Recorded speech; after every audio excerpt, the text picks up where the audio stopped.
Hello student, welcome to my YouTube channel. मैं आपसे बस केवल इतना कहना चाहता हूं कि आप किसी भी वीडियो को जब देखते हैं तो शुरू से एंड तक पूरा देखा करें ध्यान से, ताकि चीज़ें आपको अच्छी तरह समझ में आ जाएं। क्योंकि अगर बीच में कुछ भी छूट जाता है थोड़ा सा भी, तो उससे क्या है कि उस टॉपिक की जो अंडरस्टैंडिंग है वो अच्छी तरह से हो नहीं पाती। ठीक है, इसलिए इस वीडियो को भी पूरा ध्यान से देखिएगा शुरू से एंड तक। तो एक्सरसाइज 5.6 को स्टार्ट करने से पहले हमें ये समझना पड़ेगा कि हमें इस एक्सरसाइज में करना क्या है। तो इस एक्सरसाइज में भी हम डेरिवेटिव निकालना ही सीखेंगे। इससे पहले की भी 2-3 एक्सरसाइज में हमने डिफरेंशिएशन या डेरिवेटिव निकालना सीखा है। लेकिन इस एक्सरसाइज में जो डेरिवेटिव निकलेगा वो ऐसे फंक्शंस का निकलेगा जो कैसी फॉर्म में होंगे, पैरामीट्रिक फॉर्म में होंगे। तो पहले तो हम ये समझ लेते हैं कि ऐसे फंक्शन जो पैरामीट्रिक फॉर्म में होते हैं वो होते किस तरह के हैं। मतलब कि ये पैरामीट्रिक फॉर्म क्या होती है, इसका मीनिंग समझ लेते हैं, और फिर उनका डेरिवेटिव कैसे निकाला जाएगा उसको समझेंगे ध्यान से। तो पैरामीट्रिक फॉर्म को समझने से पहले आप इस फंक्शन को देखिए जो साइड में लिखा हुआ है। इस फंक्शन को देखने से आसानी से पता चलता है कि x जो है वो y के ऊपर डिपेंड करता है। x जो है वो y का क्या है, डबल है। और अगर y की बात करें तो y जो है वो x का क्या है, हाफ है। यानी कि दोनों फंक्शंस के बीच में, दोनों वेरिएबल्स के बीच में एक सीधा सीधा रिलेशन बन रहा है। x y का डबल है और y जो है वो x का हाफ है। लेकिन जो बराबर में लिखे हुए दो फंक्शन आप देख रहे हैं, x लिखा हुआ है 2at² और y लिखा हुआ है at⁴। इन दोनों फंक्शंस के बीच में सीधा सीधा कोई रिलेशन नज़र नहीं आ रहा। लेकिन ये जो तीसरा वेरिएबल है, देखो एक वेरिएबल x है, दूसरा वेरिएबल y है, लेकिन यहाँ पर एक तीसरा वेरिएबल भी है t। ये कांस्टेंट नहीं है, कांस्टेंट यहाँ पर क्या है, a है। जब भी आपको सवाल दिए जाएंगे तो वहाँ पे एक्सप्लेन किया जाएगा यहाँ पे कौन कांस्टेंट है, कौन वेरिएबल है। तो यहाँ पर हमारे पास पहले से एक वेरिएबल x है, दूसरा वेरिएबल y है। उनके बीच में हमें कोई सीधा सीधा रिलेशन नहीं दिखाई दे रहा इस फंक्शन की तरह से। लेकिन ये जो तीसरा वेरिएबल t है, ये क्या कर रहा है, इन दोनों वेरिएबल के बीच में एक रिलेशन एस्टेब्लिश कर रहा है। तो ये जो तीसरा वेरिएबल होता है इसे कहते हैं पैरामीटर। तो मैंने आपको बताया कि ये जो तीसरा वेरिएबल है इसे क्या कहा जाएगा, पैरामीटर कहा जाएगा, पैरामीटर। और फंक्शंस की जो ऐसी फॉर्म होती है जिसमें वो किसी तीसरे वेरिएबल की मदद से आपस में जुड़े हुए रहते हैं, तीसरा वेरिएबल उन दोनों के बीच में लिंक का काम करता है, तो फंक्शंस की ऐसी फॉर्म को ही कहा जाता है पैरामीट्रिक फॉर्म। तो उम्मीद है कि आप पैरामीट्रिक फॉर्म को समझ गए होंगे। एक बार फिर से रिपीट करता हूँ। ये फंक्शन जो है x = 2y है। इस टाइप के और भी फंक्शन होते हैं जैसे x = 2 + y। ठीक है, तो यहाँ पे सीधे सीधे रिलेशन हमें पता चल रहा है कि x और y के बीच में क्या रिलेशन है। लेकिन इस तरह के जो फंक्शन होते हैं उसमें हम x और y के बीच में सीधा सीधा रिलेशन नहीं बता सकते।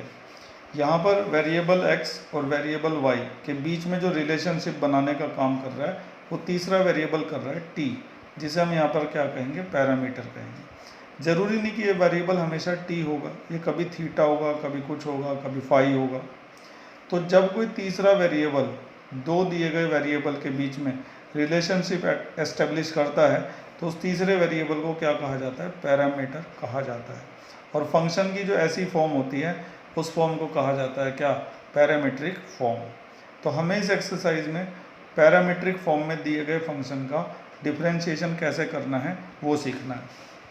तो हमें ऐसे ही कोई सवाल दिया जाएगा और कहा जाएगा कि इसका डेरिवेटिव निकालो x के रेस्पेक्ट में, मतलब कि dy/dx निकालो। ठीक है, तो y का डिफरेंशिएशन हमें x के रेस्पेक्ट में निकालना है, तभी तो dy/dx होगा। तो इसको निकालने के लिए हम क्या करेंगे, सबसे पहले इस फंक्शन का डेरिवेटिव निकालेंगे dx/dt। फिर उसका भी निकालेंगे डेरिवेटिव x के रेस्पेक्ट में, t के रेस्पेक्ट में, dy/dt।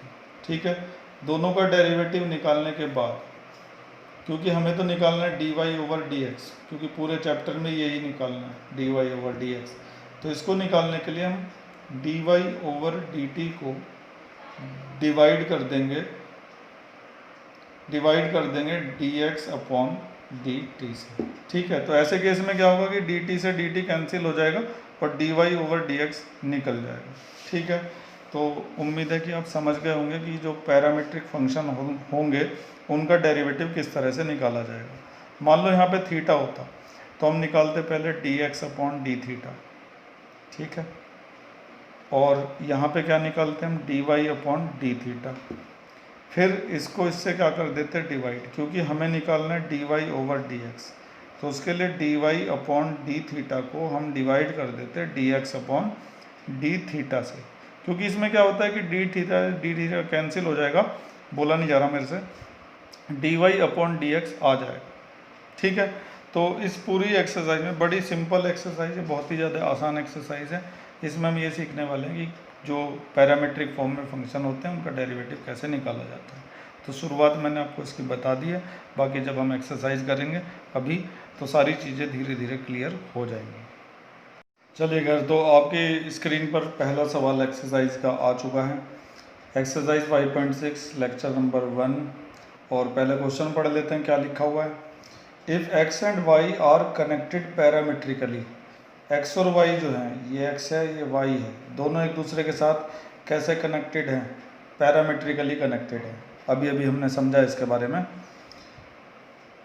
पैरामीट्रिकली बाय द इक्वेशंस, ये इक्वेशंस हैं, ठीक है। इन एक्सरसाइज 1 to 10 पहले 10 सवालों में, without eliminating the parameter find dy over dx। ये भी लिख दिया साथ में कि without eliminating the parameter, parameters को एलिमिनेट नहीं करना, क्योंकि हम एलिमिनेट भी तो कर सकते हैं ना इनको आपस में, कि यहाँ से t की वैल्यू निकाल के वहाँ पर रख दो तो एलिमिनेट हो जाएंगे, वो काम हमें नहीं करना है। तो सीधे इसका क्या निकालना है, dy ओवर dx निकालना है। तो बड़े ध्यान से पूरे फोकस के साथ जितने भी सवाल आज समझाए जाएंगे सबको ध्यान से देखिएगा। तो शुरुआत करते हैं। हम पहले ये सीख चुके हैं कि हमें इसका क्या निकालना पड़ेगा, इस वाले का dx upon dt, dx upon dt निकालना पड़ेगा। तो देखो इतना पार्ट तो कांस्टेंट है 2a, और t स्क्वायर का हमें क्या करना पड़ेगा, d अपॉन dt। आप ये बात समझ पा रहे होंगे, क्योंकि हम t के रेस्पेक्ट में डिफरेंशिएशन कर रहे हैं, तो t स्क्वायर का d अपॉन dx नहीं करना है, d अपॉन dt करना है, ठीक है। तो ये निकल के आ जाएगा 2a, और t स्क्वायर का क्या हो गया 2t। अब एक बात समझ लो कि अगर हम x के रेस्पेक्ट में कर रहे होते तो t स्क्वायर का 2t होने के बाद dt अपॉन dx भी लिखना पड़ता, लेकिन अभी हम किसके रेस्पेक्ट में कर रहे हैं, t के रेस्पेक्ट में कर रहे हैं। तो जब हम t के रेस्पेक्ट में करेंगे t स्क्वायर का, तो 2t लिख के कहानी हो जाएगी ख़त्म, आगे नहीं करना है। 2 की मल्टीप्लाई 2 में करेंगे तो 4 आएगा, और साथ में आएगा 8t, ठीक है। जो इसे नहीं समझ पाए हैं वो दूसरे वाले को देखिए। इसका हमें क्या निकालना पड़ेगा, dy अपॉन dt, ठीक है, क्योंकि यहाँ पे वेरिएबल t है, उधर भी वेरिएबल t है। इसका dx अपॉन dt निकाला, इसका dy अपॉन dt निकालेंगे। तो a तो हो गया कांस्टेंट, और t4 का करना पड़ेगा d ओवर dt, ठीक है। इसके बाद a तो ऐसे ही रहेगा, t4 का डिफरेंशिएशन क्या होगा, 4t³। आगे नहीं करना, क्यों नहीं करना पता है ना, क्योंकि हम t के रेस्पेक्ट में कर रहे हैं। x के रेस्पेक्ट में कर रहे होते तो dt अपॉन dx भी लिखना पड़ता, ठीक है। और अभी भी समझ में नहीं आया तो इंतज़ार करो, 2-4 सवाल बाद सब चीज़ें क्लियर हो जाएंगी। तो ये हो गया 4a और t³। इधर निकाला dx अपॉन dt, वहाँ पे निकाला dy अपॉन dt। अब हम निकालने जा रहे हैं dy ओवर dx।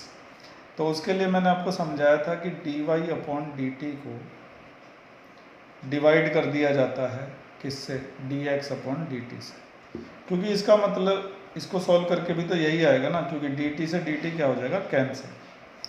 अब dy अपॉन dt की वैल्यू रख दो, क्या है 4at³, और dx अपॉन dt की वैल्यू भी रख दो, वो क्या है 4at, ठीक है।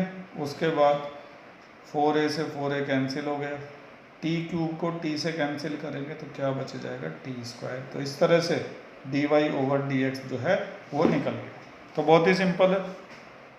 अगर यहाँ थीटा होता तो इसका निकालते dx अपॉन डी थीटा, इसका निकालते dy अपॉन डी थीटा, फिर dy अपॉन डी थीटा को dx अपॉन डी थीटा से डिवाइड कर देते और dy अपॉन dx निकल जाता। अभी भी अगर नहीं समझ पाए तो चिंता मत करो, बड़ा लंबा सफ़र है, बीच में ही सीख जाओगे सारी चीज़ें। 4 या 5 सवाल होते होते सब समझ में आ जाएगा। वैसे ये इतना सिंपल है कि आ जाना चाहिए समझ में तुम्हें पहले सवाल में। चलो कोई बात नहीं, अगला सवाल ध्यान से देखना। उम्मीद है कि सब समझ में आ गया होगा। और अगर कुछ कमी रह गई है तो कमेंट्स में ज़रूर लिखा करें ताकि अगली वीडियो में उसका सुधार किया जा सके। और कोई प्रॉब्लम भी आती है तो भी आप मुझे कमेंट्स में लिख सकते हैं या फिर मुझे व्हाट्सएप मैसेज भेज सकते हैं मेरे नंबर पर। डिस्क्रिप्शन में मैंने नंबर दे रखा है, ठीक है। और अगर आपने चैनल सब्सक्राइब नहीं किया हुआ है तो सब्सक्राइब ज़रूर कर लीजिए ताकि समय समय पर आपको मैथ और साइंस की इसी तरह की इंफॉर्मेटिव वीडियो मिलती रहे। Thank you.